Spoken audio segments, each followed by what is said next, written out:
Hey everyone, welcome to Everyday Fi, the show that explores the lives of everyday people on the path to financial independence so you can use these stories to forge your own path to financial freedom.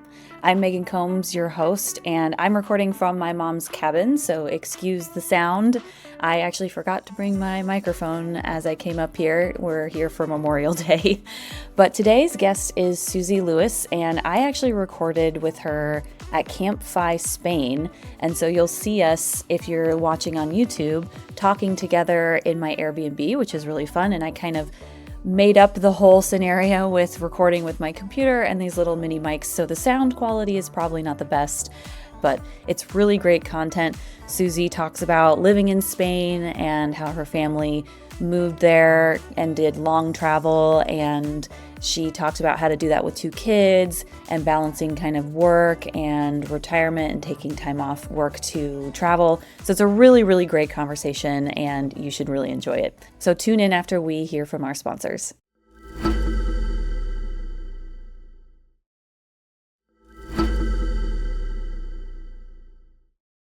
Hey everyone. So I, as you can see, am in person and I'm with Suzy, and we are in Spain right now at CampFI. And so I wanted to record. I definitely just made this up on my computer on how to record this, and I'm using these little tiny mics. So anybody who's watching on YouTube can see us. You can, of course, listen on any podcast player, but if you want to check us out on YouTube, you can see our faces and you can see the conversation. So yeah, everybody, this is Suzy.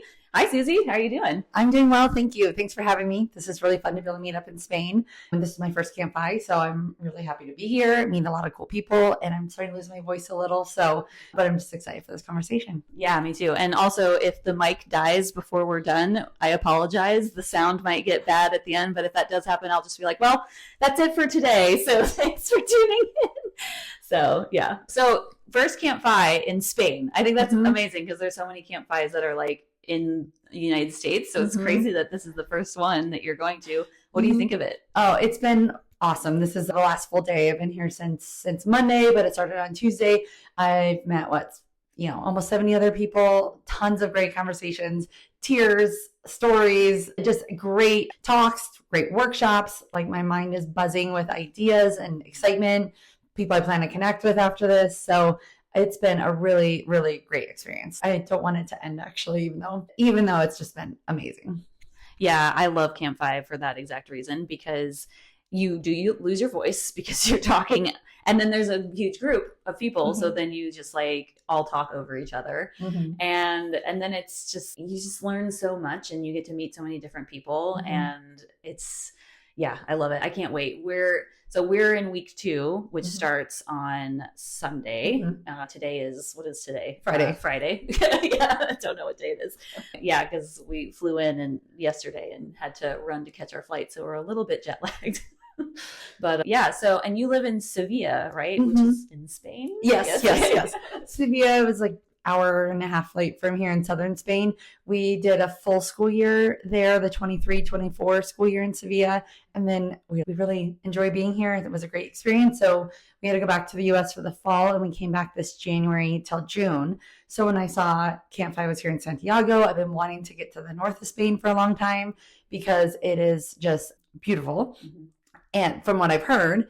And so it was like the perfect combination of being able to come up here, get a little more into the FI world of things. I've been wanting to go. I live otherwise in Denver, Colorado, and there's a lot of CampFIs over the summer, but summers we're actually just really busy. We've been traveling, or like you said, I have a 5 and a 7-year-old. So, last many years I've been busy, and we're often not even in Colorado in July. So I will make it a priority some year after this because of how much I've enjoyed this one. There's rumblings of Italy, someone mentioned.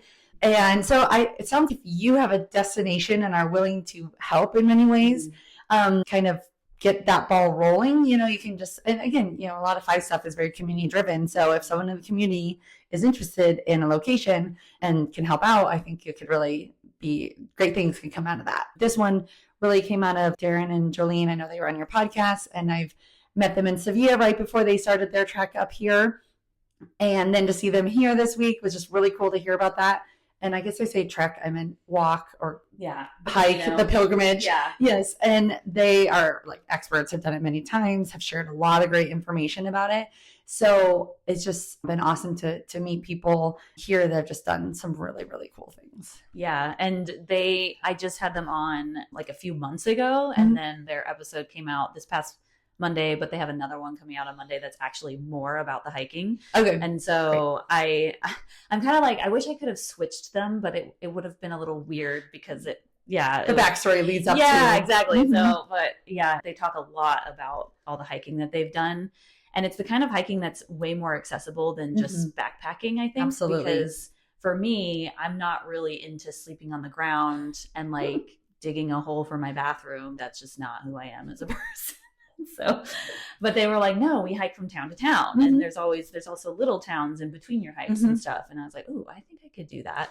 So it's something that, maybe one day we'll do it. I've heard a lot of retirees do this, like normal retirees, or I say normal, average retirees, like 5 people are not normal. Yeah, typical. There we go. Yes. Yeah, because it's like 60s and 70-year-olds who are on these trails and stuff, which is crazy. I'm like, oh man, I don't know if I have the kind of stamina to walk like 10 to 12 miles a day, but that's just me. I've heard some people do a really good job of picking the distance that works well for them. So some of those individuals might not be doing 12 a day because it seems like there's a lot of stops and a lot of support and some comfortable places to sleep, which helps. So yeah, I've been impressed with some of the people I've seen walking around town and like the ages. And it seems like it really does draw a crowd of so many different backgrounds, whether that is spiritually driven or just you want to go on an adventure, or the history and the culture of Spain, or a lot of big groups, a lot of people in t-shirts. And it gets really crowded around Santiago, and it's like official if you do 100 kilometers at least. But I imagine that there's so many different paths here that you could pick a further out chunk distance and just have a little more of a different experience. But people are like happy to talk to you on the trail, and it just seems really cool. So it's been great to hear other people's stories that have done some of that. Some people did it on the way here. You might meet some people I think are doing it this week that will be here next week with you. Yeah. Maybe so lots of great stories. Yeah. Yeah. I can't wait. Cool. So let's get to know you. That's why we're here. So so usually what I do, I don't have my, template in front of me that I normally have. So I'm going to be just asking you ad hoc questions. But tell me a little bit about you now. Sounds good. Yes. We live partly in Denver, Colorado. My husband, Mark, is German, US, dual passport. So that makes the EU part a little easier for us. And my kids are 5 and 7. And when I work in the US as a nurse, a health educator, I'm still in the Air Force Reserves for a little bit longer. So I've worn a lot of hats over the last many years.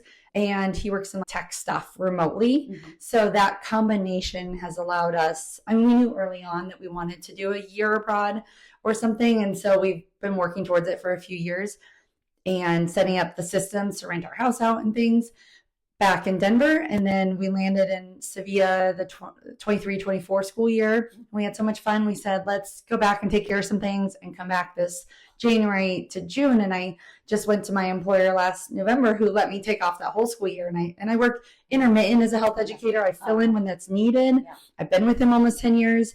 So when I said, can I take another 6 months off? They're like, great, we'll see you next summer. Let us know how we can, and so it's great to be in a position where I don't need that, but it's a great way to continue my professional interests while combining it with some cool experiences for our family that we've decided is really important at this age and stage of my kids' life because, things change quickly with them and we're just taking advantage of this time together while we have it. Yeah, that's amazing. So do they know Spanish if they're in the school year here? Yeah, so they go to a German school there, which they've been picking up for my husband since birth when he speaks that to them. And then but most of the students are Spanish. So my son started first grade there. He's so zero Spanish. And the first day I was like, what did we do? I just dropped him off at school where he doesn't speak the language of 98% of the other students. But kids are amazing and resilient, and we were doing some online lessons, and he picked up really quickly. There's this whole gradient of fluency, so I don't really get too much into that. I just know his teachers say he's learning well, and his classes are in Spanish, and I hear him with his friends, and I'm like just amazed at the progress he's made. And then my 5-year-old, it's the kindergarten, infantile, preschool is actually mostly German because they're trying to get a lot of the Spanish speaking students as much German exposure before they start in the school, like first grade and beyond in German. So he actually has not picked up as much Spanish, but then the kids talk to him in Spanish. So, but he's 5, he's rolling with it pretty well. And I've been taking Spanish classes and making some progress. So it's been, I mean, that was one of the main goals with Spain was the Spanish component. I just think that's going to be great to carry them into, the rest of their life with hopefully a pretty good foundation of multilingualism. Yeah. And then we chose Europe in general, just because obviously Europe is great. And we've spent time here before. My husband grew up in Germany, has family still there. But living here was actually quite easy when he has an EU passport. It was pretty easy for me to get the spouse visa. So I guess, it's just been a really great combination of things to give us a chance to spend time doing things where, like, my son just had a running race at school today.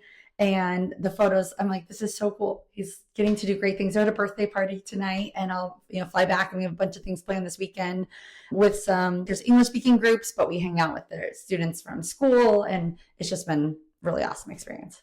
Yeah, that sounds really great for your kids. And I'm jealous because I know 0 other languages. I sort of know a little bit of French, but it's not passable. Not really. So your kids are really lucky that they get to learn English, German, and Spanish. Very different languages, by the way, too. So I feel like that's only going to improve the way that they learn languages. So I wonder if they'll be able to pick up even more.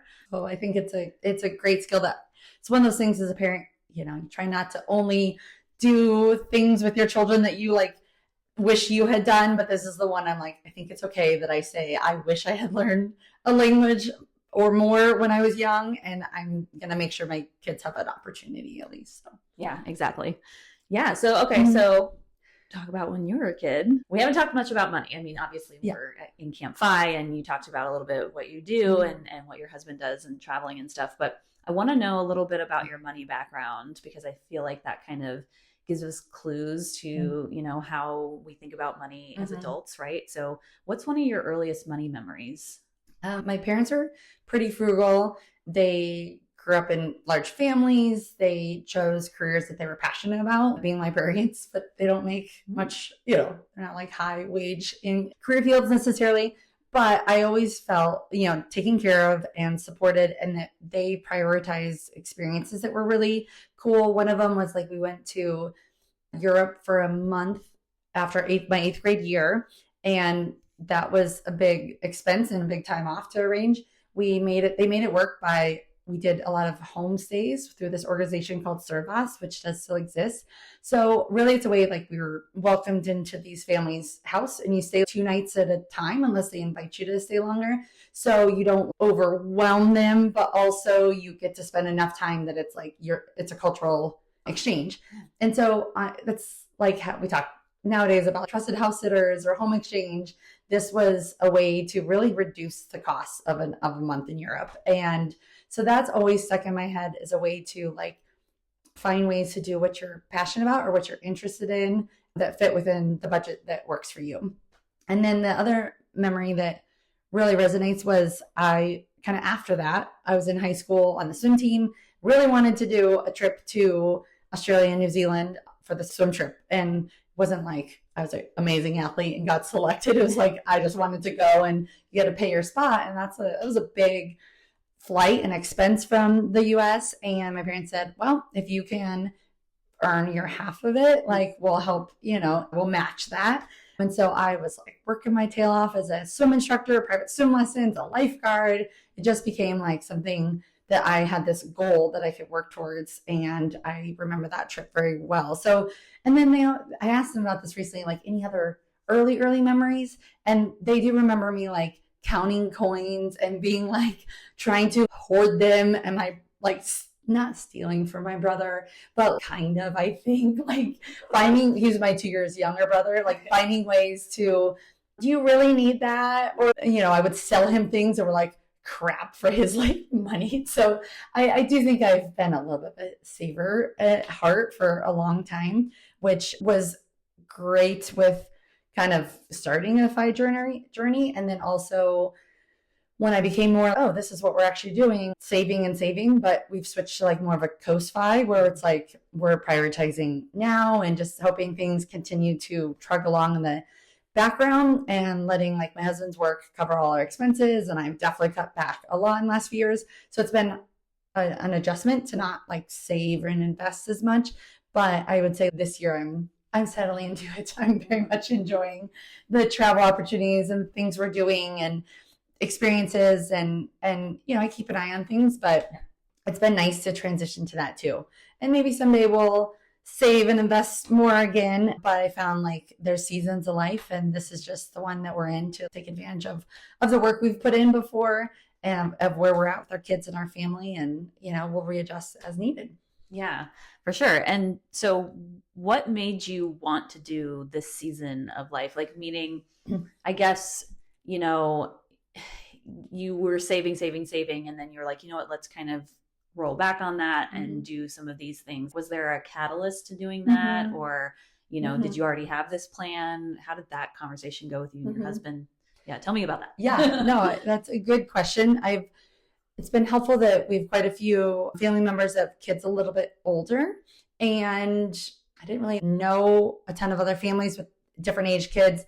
But I also work in a high school and a middle school. And so I've kind of, when I see kids that are like 12 and up, they are just changing so quickly. I see that many of them are really involved in like school and activities and their friends. And so I was thinking, like, in the scheme of 0 to 18 with your kids, like there's really, they say the days are long and the years are short. And I've felt that, like, where every day you're like, wow, we did everything today and I'm so exhausted. And then you're like, but how are they 5 and almost 8? And I see these changes every year. So we just knew that there are truly like seasons of development with especially kids that you don't get to reverse that. You can't, and not saying that our kids hopefully won't want to spend time with us when they're 16, but I know it will be very different than a 5 and a 7-year-old who like are happy hanging out with us. And so that ability to step back and know, like, eventually we will have more time to ourselves. Eventually I can pursue other things, and just rolling with it has been really helpful. And it helps 2 kids close in age, so they're kind of both in some of the same stages. So we can really like take advantage of that at the same time and know that, again, the ability to uproot them sort of and take them halfway around the world may not last forever. Maybe it will. Maybe they'll have the travel bug and be more open-minded to that a lot later. But I just didn't want to miss that opportunity. And we knew this even before kids, and then COVID delayed it a little bit and stuff. So I think that helped to think ahead, being a planner and knowing like, this is the phase of life, we'll focus on this, and then we'll go from there. Yeah, that's awesome. Okay. Yeah, it's something that I think a lot of people think about doing, and then they keep thinking about doing it and thinking about doing it, and then it gets past the point where they can do it. Because like you said, I mean, teenagers or preteens are very focused on their little world, and it's not a bad thing, right? Yeah, they're developmentally appropriate to start to separate from the family unit. Exactly. And that's what they're learning. And so if you uproot them during that time of life, I feel like it's probably not as beneficial than doing it when they're younger and getting them that exposure and creating that resilience when they're young. And I'm just thinking for myself, I moved around a lot as a kid, and I'm happy that happened to me now as an adult, but as a kid, I was not really happy about it. When I was younger, it wasn't so bad, but during the middle school and high school times, it was hard because always being the new kid is really difficult, especially if you're a little weird, which I was. So I didn't roll in and was like the cool new kid. I was like the weird new kid. So yeah, there's a lot of bullying that happened. And so I love that you're doing that now and you guys thought through that. Would you say that finding FI helped you figure this out? Or yeah, that's a great thought. So I've always been, my dad thankfully was like in my 20s, like, time to invest in your Roth IRA. I was like, okay, here's some money. I didn't really know what I was doing, but like, I really appreciated some of that like guidance. And I've thought about how to make sure to continue that guidance with my kids. So we were like on the track, and like my husband switched from like marketing to tech. And so he was able to kind of start increasing his income pretty easily. Like in 2015 or so, we had taken a couple month gap year and traveled after I did a grad program. And that was so important to me to have that time together. But then we kind of like got jobs, bought a townhome. That accelerated some of our financial learning, like homeownership does, and managing it and maintaining it. And then when we had a kid, I was like, oh yeah, there's a lot of financial things in here. And so made the mistake of getting a financial advisor and doing the whole life insurance. We call it our super tax. And then I found resources. Colorado is like home to a lot of financial bloggers who really have a lot of similar messages around low cost index funds and tax, just all the things that like truly made it seem that I'm like, I can totally understand this. I can come up with a plan that works for us. And so that was like about 2018 to like the pandemic, just like learning a lot, focusing on it, ramping up our savings. I had access to a 457, a thrift savings plan, and then my husband's work at that time, and just learning all the intricacies of it all really helped. And then in 2020, I didn't work as much after the second kid, partly because of COVID and working in a school that was closed. But I realized I missed work, and it was great to go back when I could. And I worked pretty hard because we knew that we were able to save a lot. We weren't spending as much with two young kids. We were just like, and COVID hunkered down and took advantage of all that. And then in 2022, we did a summer to Canada to get the home set up to rent out while we're gone, road trip. Thankfully we're able to bring all this stuff with us because it was in our car, and it just opened the door to, this is fun. Like we can, my husband worked a little bit of it remotely, and I was with the kids, and I wouldn't say it's always perfect to spend so much time together, but we had a great time, and that just kind of said we can do a longer time away. And so that set up for the next year we went there. And I will say, there's a lot of ways to travel with your children, and there's a lot of ways to maybe even move abroad. And even though this age and stage worked well for us, everyone's different, every family unit. But I think what's been great is we're actually only like between two locations. So in January, when they came back to the school here, we're like, we get to see all your same friends again. And it was like such a smooth transition back. And then in Denver, it's the house that they know and the school that they've spent some time with already. And so it's like, I've just expanded their number of home places they feel is home instead of like as much hopping around. Someday I'd love to do like gap year where we travel a little faster and fit in some cool opportunities, but we're going to wait till they can carry their own suitcase and have a little more interest maybe in the planning. Because I've also found like kids don't really care where you are. And so they know Spain, and we've really made it like a second home, but I don't need to hop all around the world with kids that are like not that interested really. So that's just how we've landed. And I've hosted some pop-ups and met some traveling families. So I've seen different iterations of family travel, and I just think all of it's very interesting. Everyone's chosen their path for some reason, and I just love to hear those stories. So it's been fun to help people as they're like, how can I do this as well? And what does this look like? And especially here, a lot of people were like hoping to do some like longer term family travel, and it's fun to hear their thought pattern. So I could talk all day long if anyone's, hey, let's chat about this. So, but that's how we landed on kind of this whole current routine. Yeah, for sure. Have you ever thought about one-on-one coaching people how to do this? Like having some sort of, I don't know, business around it, or even like writing a blog or anything like that? Yes, like for 3 years now. Okay. Not much has come of it because I'm having a lot of fun. But I would like to develop that in some capacity, where I do have an Instagram where I've talked a little bit about some family money stuff, but I really want to like niche down to like people that want to plan a gap year or even extended travel or moving abroad, and not as much the logistics of your visa and this is all this, but more just like, how do I financially prepare for that? Because I think it's fascinating how I've seen in groups and different things, I could tell people just got the bug and they're like, I got a little bit of cash. I'll figure it out on the road. And then other people are like, save, plan. And then finally, go and do it. So people come at it from all different perspectives. And I think there's no one right or wrong way, but that's where the one-on-one could be helpful, is because it's like, I need to learn more about your perspective and your way of thinking and your money story and what would help you feel good about this experience. Because telling someone that's like a little anxious about finances to just go probably doesn't help. Yeah. But, maybe someone that is ready to just hit the road with $2 in their pocket, maybe let's build up a little bit of a cushion so that you're not like 2 months in and darn it, I gotta go home. So I think it could be really fun to get to know people's perspective. So maybe someday. Yeah, that's awesome. Yeah, because I'm just thinking that exactly what you just said. Everybody's experiences are different, and so it's hard to give advice where it's just, I'm going to write this one blog post or this one like thing, and it's supposed to be general for everybody, but that's just not how life works. Like, even when it comes to traveling, people approach it so differently, and then their life circumstances are different.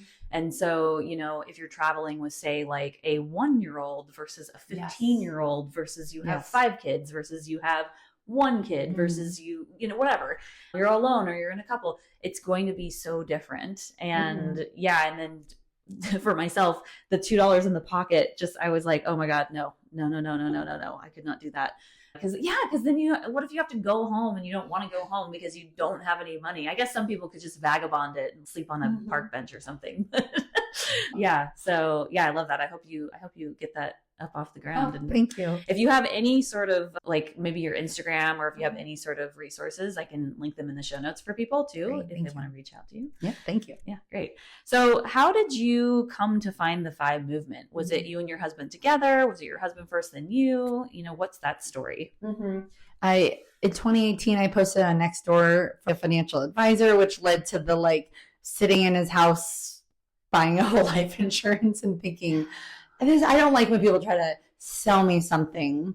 So I did have my ears up, and again, it was a pretty minor, stupid tax in the scheme of things, but it really made me think, I can figure this out. I can take the time and figure all this out. And of course, some of that had come over the years. Like, my dad had tried to tell me stuff, but somehow, it doesn't really settle until you're receptive to it. So I keep that in mind too. But thankfully, lots of great blogs, podcasts, books. Love a lot of FI podcasts still, even if it's not always like new or interesting. Again, like you said, it's just so individual that even if someone's story does not relate to me at all, I feel like I get something out of it. And it's the accumulation of different stories and how if they all come back to kind of the same tenets of live below your means, invest the difference, increase your income, all these different things. It's like there's obviously truth to this. If a lot of people are talking about it, living it, experiencing it, coming up with some really cool experiences and ways of designing life that really fits with what their desires are, and not just around the standard, I need to have the best and biggest of all this stuff. It's no, I can cut out the things that are not important to me and spend a lot on the things that are. So it's great to hear what that's like for different people. Yeah. Yeah. Would you say the way you grew up with money, because it sounded like your parents were very open to it and, taught you some really great lessons. Would you say that kind of set you up for success to receive the FI movement specifically? Is that what kind of drew you to it, do you think? Yes, I think that was super helpful. And I think about that a lot with my children, is just like setting a solid foundation. They did an awesome job of helping me get a lot of scholarships for school. I went to undergrad, like getting paid to go to school almost between some of the different things, in the sense that then their gift was like the car I had for the next 12 years, the Honda Civic that lasted forever and ever, hybrid. And that was like their way of saying, well, thanks for we didn't have to help you with college at all, so here's a car. And that was obviously a gift to be able to go into adulthood with no debt. And then I have definitely seen the frugality, and I do think that now that they're very much retired, they're just now starting to be able to spend more. And they still say things like, oh, we didn't get here by spending a lot. I was like, but you're here now. Like, you guys are in your 70s. You need to start enjoying life. Yeah. And I've talked to them about the die with zero concept. You need to spend your money and do what's enjoyable for you. So I guess that perspective has also helped. It's let's save, get to a good spot, but also there is a time and a place for spending in ways that bring you joy and not just waiting till that who knows when down the line. Working as an oncology nurse in my 20s, I definitely saw a lot of loss of life and livelihood in people that were young and healthy. And so just made me always think that tomorrow's never a given. So that's a constant balancing act of planning for tomorrow, being that planner that's like somewhat comes natural, but then also like today is really important too. And what season are we in, and how can we like turn up our savings dial or turn up our experiences dial and really take advantage of where we're at, and then just check in to know when we need to shift on those different things.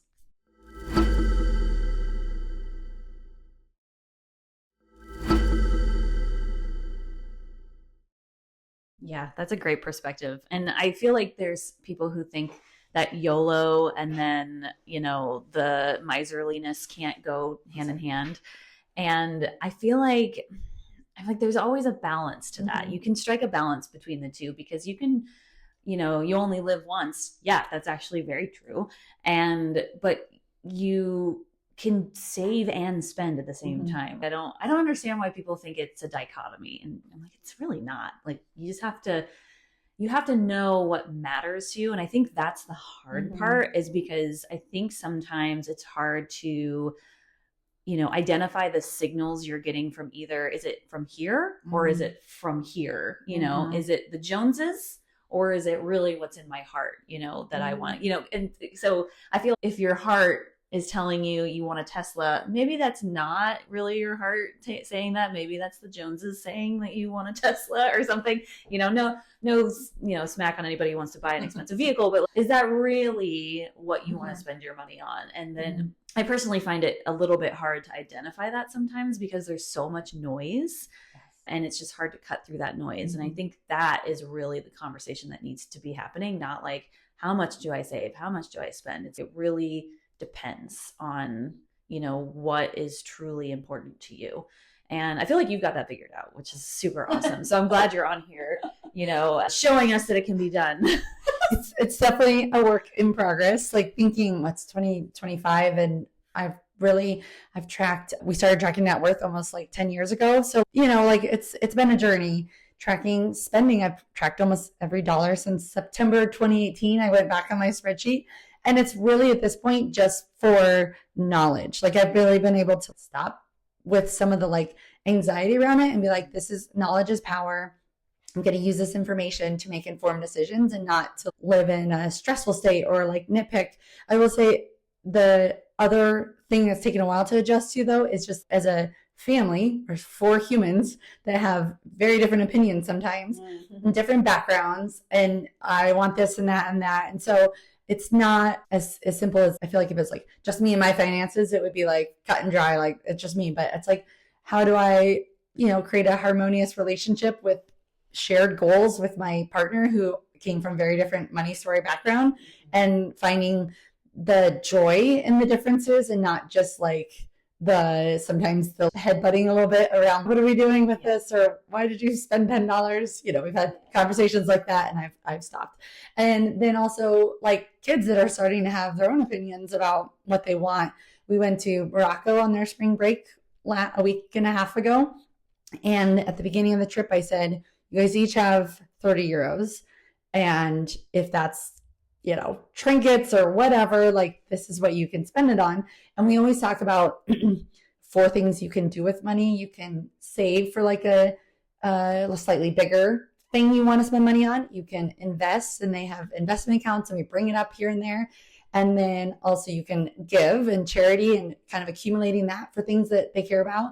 And then, or you can spend in this moment, you can spend your money. And so I like to have those conversations. What I did wrong though was that I forgot they don't love taking photos. So sometimes I'd be like, please, we're in this cool location, let me take a photo, I'll give you €1. And I was like, I should have started with less so they could have earned more, and then got to the 30 euros because I was like, this adds up by the time I'm also adding on top of it. But I love those, opportunities for money lessons so that hopefully they can, I would envision that they could have a little more balance between I'm going to prepare for the future and also, spend and enjoy today on, not just the experiences or things that bring me joy, but just like being able to live a quality life and enjoy the house that we spend a lot of money on, or the activities, or even the food we eat that nourishes us that, costs, it all costs money. So it's a work in progress is what I'm saying. Yeah. I don't know if anyone has it all figured out, but we can all learn from each other. And with a lot of like introspection, we can really get to a good place. And I think knowledge is power. With, okay, I've met a lot of great people, a lot of great voices. I've read a lot of great books. Like, I've accumulated this ethos around money that works well for us. And then we check in regularly and make sure it's all working for everyone, and talk if it's not, and hopefully work through things so that we can keep striving towards like the big goals, the fun visions that we get to have for our family. Yeah, that's incredible. It's like I said, I feel like everybody can learn from this, and it's probably where we all want to be. And I will say that I agree when it's, you join a family unit, it's very different from your own finances by yourself. I saw that when Chris and I got married, because we just automatically combined everything. And by combined, I just mean that, I think there was just one aspect of our life, the real estate that we owned, which is just homes that we lived in. It's not investment real estate. We decided to keep that separate until we sold it. And then when we sell it, we're going to use it to buy a house together. We just saw that as more equitable. It was actually something that he pushed too, because I didn't really care. I was like, I don't care if you own part of my home, and I don't care. And he was like, no, I feel like your home is worth more than mine, and I just don't want that to be, and so that was on him to push for that. And I was like, sure, let's do it. Let's, but it was just interesting to see how different we handle and view money, because I have a lot going into investments. I've said this before on the podcast. I'm super bad at having cash. Like, I don't know if not liking it is the right term, but like, I see cash as something to spend. And I've always been like that. Like, it's not something to just sit on. Whereas investments, I'm like, don't touch that. Yeah. We're like, we know what to do with these, but yeah, cash is more liquid. It's more easily accessible. Moves in and out really easily. Yeah. And so I'm noticing like our emergency fund is up to 30,000, which is great. We're trying to get to 50. But like, the biggest chunk of it is from his accounts. I think 1/3 is from me and 2/3 are from him. And I'm like, oh man, that feels so inequitable. But then I'm like, no, because I'm investing more. So, and because it's all ours, it's this mindset shift where I have to go from, okay, it's not his, it's not mine, it's ours. Like, and I know that a lot of people have the like theirs, his, hers, or whatever, like his, hers. But I don't even see it that way. I'm like, it's all ours. And so, because even the houses will eventually be all ours. And I'm like, we're a unit, we're a team. And I can't imagine kids coming into the picture. We'll have to, but that'll just be one more thing that we learn. So that was a lot of words to say all of that. But no, that was great. I love to hear people's evolution with that as a couple, because it doesn't happen overnight to get to that point, right? And I'm assuming, was there any like rocky conversations, or did it like just come with time and experience together? Yeah, so we've been together 4 years on April 30th. So thank you. And we got married in February, and just this last February. Yeah. So cool. This is actually technically this trip. So because the first few days are before CampFI, this is technically our honeymoon, because we didn't really plan to have a honeymoon. And I was like, well, we're going to Spain and we're not going to be at CampFI for the first few days. So why don't we just make that our honeymoon? So this is our honeymoon. I love that. That's great. And no, I would not say that the money stuff is really that challenging. I think sometimes the way that we approach it is a little bit differently. And there are sometimes things where I'm like, I really don't understand why. So the house thing, for example, I still don't really understand his perspective on that, but it seemed like something that was very important to him. And it wasn't that important to me. So I was okay with doing this for him. And And when I say I don't understand, I just mean I understand what he's saying, but I don't agree, if that makes sense. Like I just agreed to disagree and just let him have this because it didn't really matter to me. But I think I wouldn't even say it's challenging. The only conversations that we have that are a little bit like, let's talk about this is how much we're spending and when we need to talk to each other about how much is being spent. Because sometimes people are like, I want to know every single dollar that's coming out of my accounts and like why you're spending that. We're not like that. I think ours is, if it's over a few $100, let's talk about it and talk about why. But it's also, I don't know, that feels very nickel and dimey. And I trust him. I trust his spending patterns. He's obviously a better saver than me when it comes to cash. So I trust that. And then with investments, he trusts me. So there's a lot of trust that goes with it. So, and I think part of that was during our relationship, I needed that out of somebody. And so I feel like if I didn't have that, I'm not sure we would be together. And if that makes sense. Yeah, no, absolutely. It's the evolution as a couple. For us, it was like, obviously when dating, it was like started out very separate. We definitely had some conversations, but we we're all pretty like similar income and all that. And then when we got married, we did talk more about it. And really, that's when I started tracking some things. And then, but we were still like half and half just because it made sense. And then eventually like the joint account came in. And then I would say like with children, especially, it became like a one pot thing. And so that took a couple years. And so if a couple is like not ready to go all in and joint, I think that's okay. It's good to just talk about it together and be on the same page and like where each is coming from. Because like, again, we definitely bring to our relationships our money origin story and past experiences and what money was like in our family. And my husband had a very different childhood in many ways in Germany, divorced parents, the youngest of three. I was the oldest. And so it took a lot of great conversations around that to understand where we're coming from. And just to know that like it evolves, and so even though we've been married almost 10 years, it's like now it's all joint, and he's, even though this year I've made very little money so far this year, like almost none. And I've spent a lot because that's life. He talks about like, there's more than just a financial value that people bring to a relationship and to a family unit.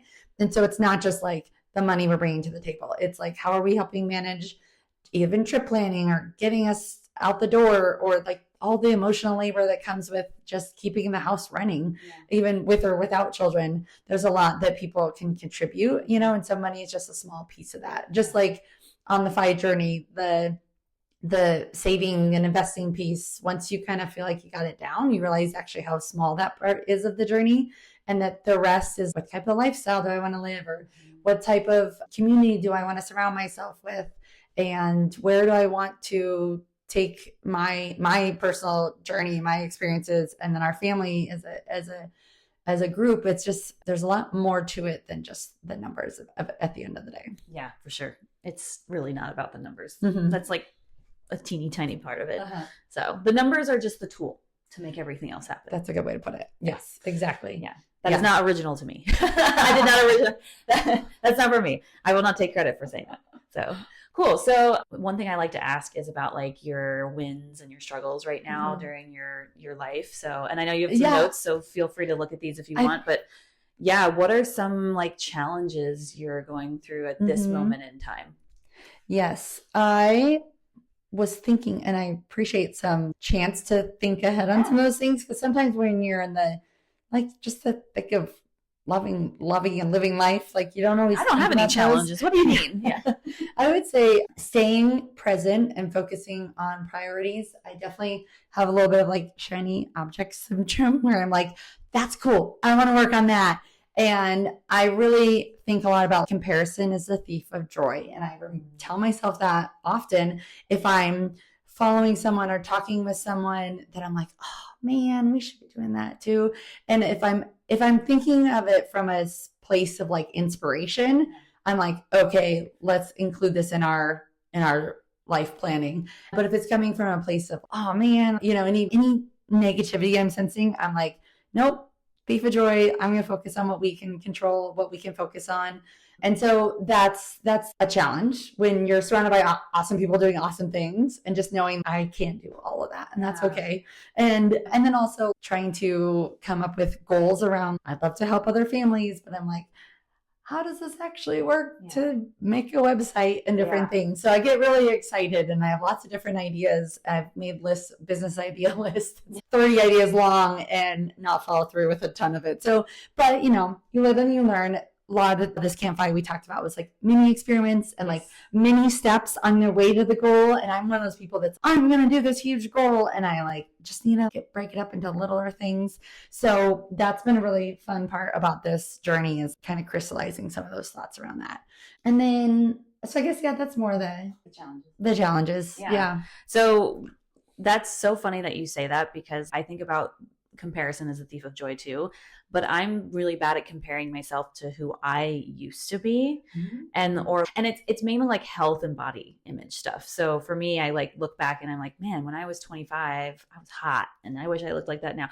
And that's what I need to stop doing, is comparing myself to who I used to be. Or when I was younger, I was like, man, I used to be able to only sleep 5 hours and go to class at 8 a.m. and then work till 10. What's happening? What happened? Or, my mind used to be so much clearer, and now it just feels very foggy. And there's all of these things that I'm like, I need to cut that crap out, because this is who you are today, and it's fine.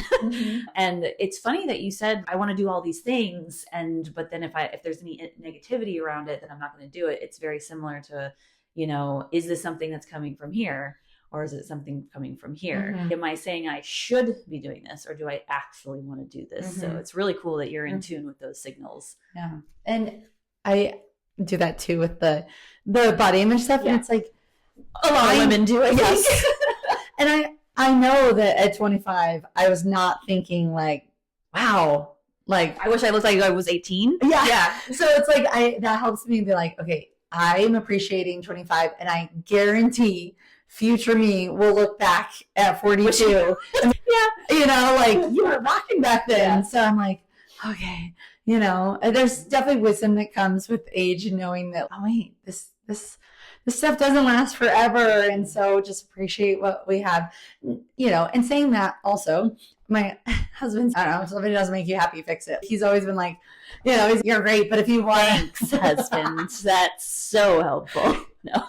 But it's kind of like nice to know that it's like, there's just no shame around if something really didn't matter to me that could be fixed in one way or another, or whatever, or then it's okay to pursue things that give you joy, whatever that looks like, even if it like goes against the recommendations of, what society or whatnot.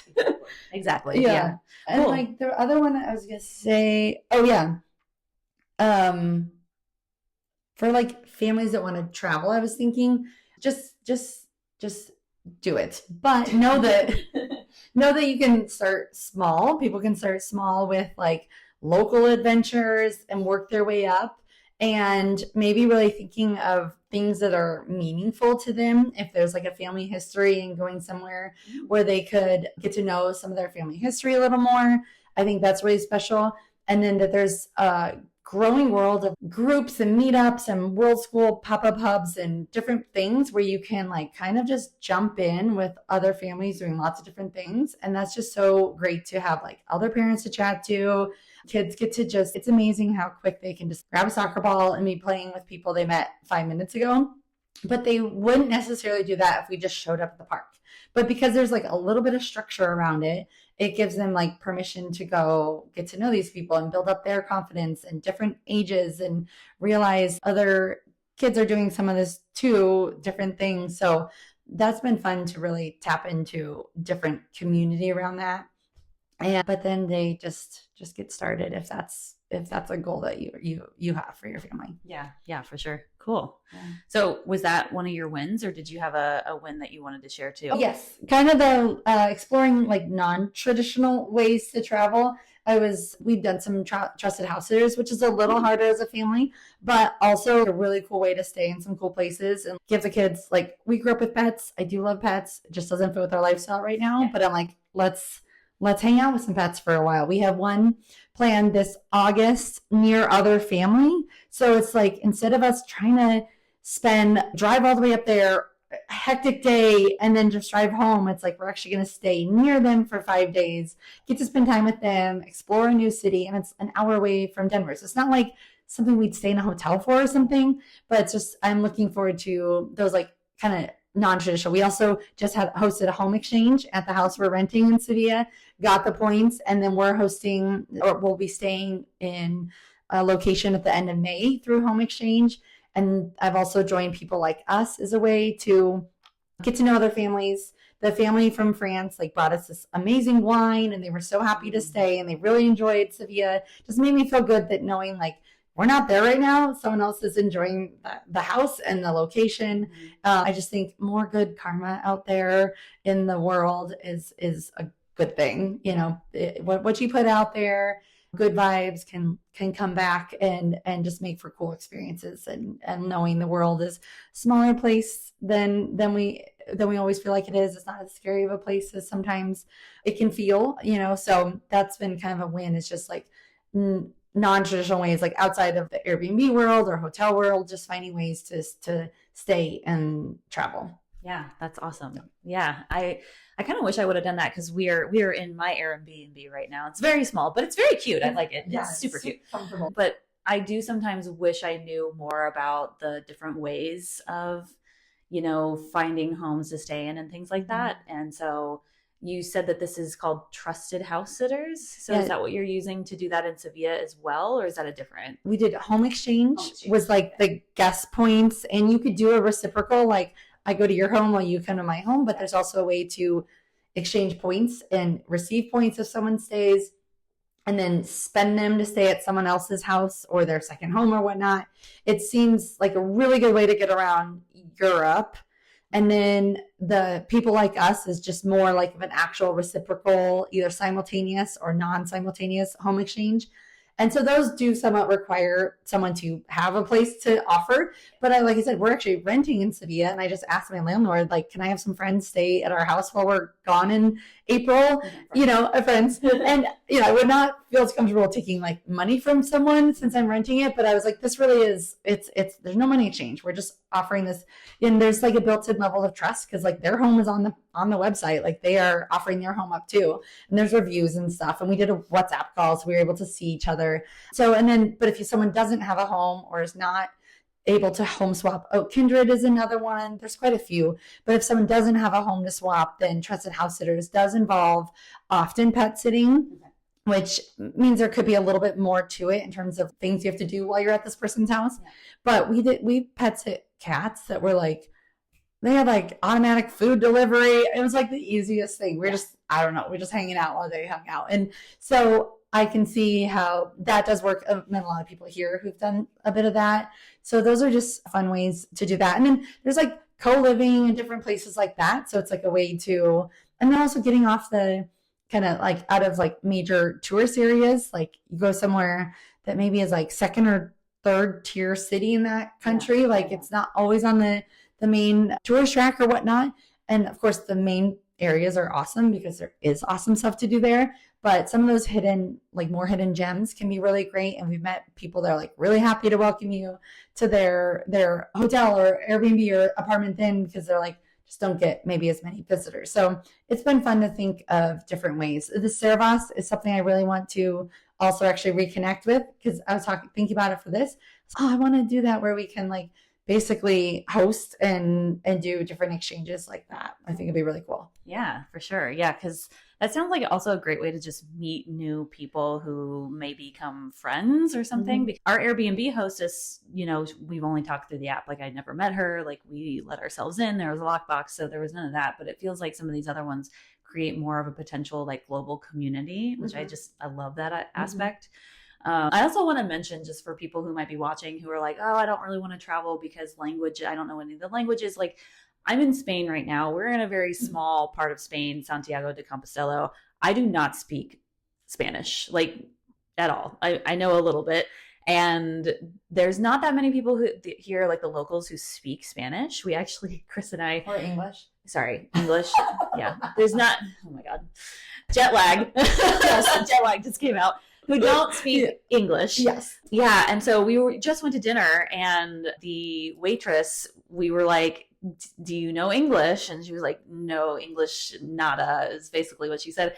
And I was like, lo siento, mi español nada. I mean, that's how bad it was. Like, I sound terrible.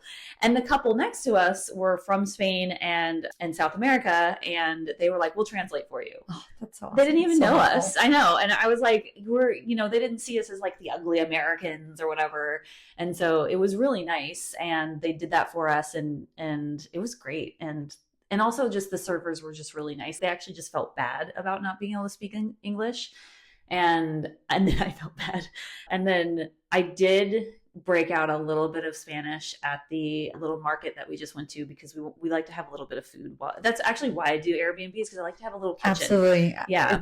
I wish more like hotels would realize how important that Yes. is. Like, we need a little bit of space for some food and some groceries, and to feel a little more like at home. Mm-hmm. And so, yeah. I don't want to have to rely on eating out all the time, because Absolutely. I can't handle it. But yeah, and we couldn't figure out where the milk was, because it's not in there for here.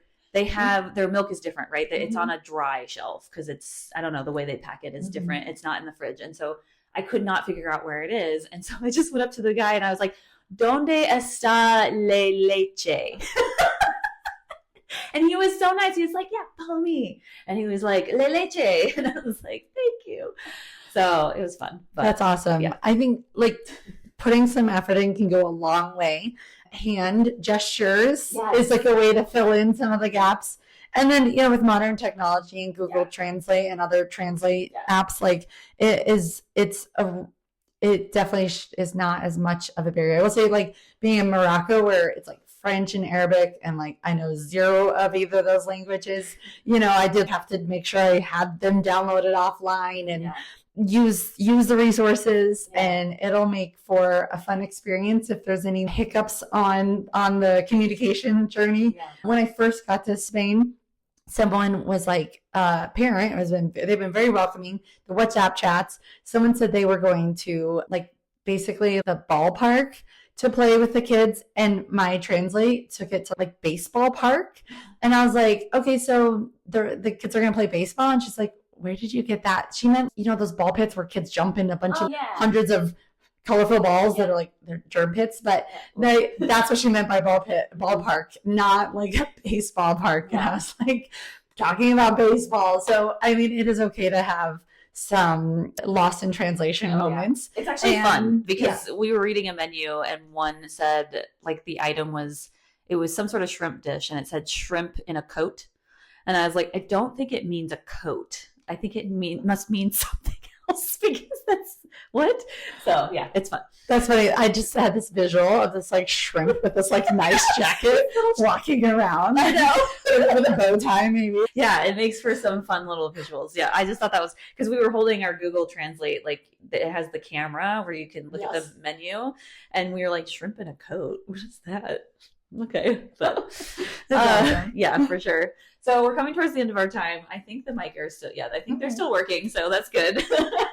And I know you want to go do the case studies that are happening at CampFI. So one last question to leave the audience with: a life hack recommendation or a learning that we haven't talked about quite yet. Oh, yes. Good. So some of the breakout sessions here have been around life hacks and around like doing epic stuff in our life. I would say I've touched on a few. I would say utilizing resources like awesome websites for travel hacking, and tapping in with kind of what technologies are available. ChatGPT can put together a pretty cool itinerary, but I'm not like, I still like to go and find like a local travel blogger or something to kind of give me more nuance to it. But I would say at the end of the day, the life hack I found is just building community around your interests. And so CampFI is definitely that for us. And then the World School pop-ups hubs I've talked about. I hosted and co-hosted in Sevilla and Cordoba in March. And I'm hosting one in Berlin this summer in July. And we already have 7 or 8 families signed up. And it gives me a chance to put together an awesome 7-day itinerary in Berlin.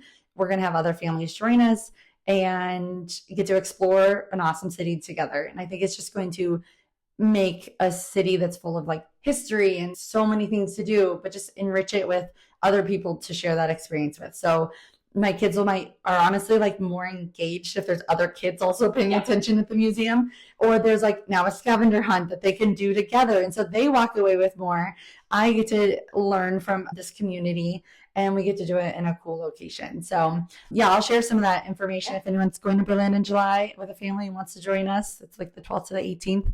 But that community has been that like the hack to get through the ups and the downs. Yeah, that's amazing. That's a great hack. Yeah, love community here. Cool. Well, thank you so much for being here. This has been so much fun. And yeah, thanks everybody for watching us. Thank you. This has been so fun to like meet in person and make this work and do this while we're sitting in Spain. Yeah. I mean, it would have been really fun if we were like at a cafe with a Machado. It would have been so noisy. It would have been very loud. So noisy. I know. It's hectic out there. And I was like, man, maybe I should have had the bottle of wine or something here. I did not think this through. So just imagine that this is wine and we're drinking wine. You'll have plenty. It's like bottles on the table for lunch and dinner. Oh, yeah. So you'll get plenty once you kick off your week too on Sunday. So like maybe I should give my liver a break for a few days. And it's really good. It says it's like bottled for the hotel that we're all staying at. But I don't know. And it tastes like really fresh. It's been very good. Anybody who hasn't been to like France or Spain, if you just go to one of the basically a bodega equivalent or the corner market equivalent and you get like a €2 bottle of wine, it's like the best wine you've ever had, especially in France, in Paris. Holy crap. Like it's so good. I don't know how they do it. And this is like more expensive than the wine. The water. I know. The water, because they give you water in bottles. They don't really do tap water here. And it's not that the tap water is not good. They just don't. Yeah, I usually do, but I lost it. So it's fine. But a lot of people bottle tastes great, but it's more expensive than wine. Because I had several glasses of wine yesterday, and I think they were the same price, the water and the wine. And so it's just drink wine. You don't need water. Cool. Well, thank you so much for being here. Thank you so much. This is super fun. Yeah, and thanks everybody for watching and listening. Thanks for listening to the Everyday 5 podcast. If you're loving this show, here are some things you can do. Number 1, subscribe in your favorite podcast player and share the show with your friends and family. You can also find us on YouTube now. Some of the videos actually have our faces. Number 2, please leave a review. I am always looking for ways to improve the show. Number 3, check out my website, everyday-fi.com, where you can listen to all the episodes and leave comments for myself and the guest. Number 4, if you're interested in sharing your own financial independence story and connecting with other community members, you can find a submission form at everyday-fi.com/podcast. And lastly, number 5, join my Patreon membership for only $5 a month at patreon.com/everyday5podcast. This is a one-woman show, so every little bit of support really helps. See you next time as we continue to go down the path to financial freedom.